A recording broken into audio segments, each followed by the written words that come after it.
Hi friends, நம்மளுக்கு ஒரு parcel ஒன்று வந்திருந்ததுங்க. இது எங்கேருந்து வந்திருக்குன்னு பார்த்தீங்கன்னா, கேரளா எர்ணாகுளத்துலேருந்து தான் வந்திருக்கு.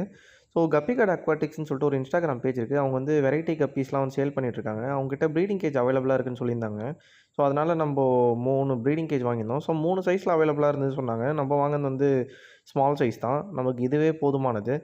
ஸோ இதில பார்த்தீங்கன்னா வந்து ப்ரீடிங் கேஜ் செப்பரேட்டாவும் இந்த மாரி இந்த ஃப்ளோட்டிங் இந்த பால் மாரி இருந்ததுங்க. ஸோ அதையும் செப்பரேட்டா குடுத்துருந்தாங்க. எந்த டேமேஜும் இல்ல. சூப்பராவே வந்து அவரு பேக் பண்ணி குடுத்துருந்தாருங்க. அதே மாரி இந்த ஃப்ளோட்டிங் இது பார்த்தீங்கன்னா, ஒரு ஒரு ப்ரீடிங் கேஜுக்கு 4ன்ற கணக்குங்க. ஸோ ஒரு சைடு 2ம், இன்னொரு சைடு 2ம் கட்டிட்டீங்கன்னா, இது வந்து சிங்க் ஆவாது. ஜஸ்ட் நீங்க அப்படியே ஃப்ளோட் ஆயிட்டுருக்கும். இந்த மாரி நீங்க கப்பீஸ் வந்து வச்சிருக்கீங்கன்னா, இந்த மாரி ப்ரீடிங் கேஜ் யூஸ் பண்ணீங்கன்னா வந்து ஃப்ரைஸ ஈஸியா காப்பாத்தலாம். ஸோ அதனால தான் நான் ஆர்டர் பண்ணியிருந்தேன். நம்ம ஃபியூச்சர் வீடியோஸ்ல இத யூஸ் பண்ணி பார்ப்போம். Thank you for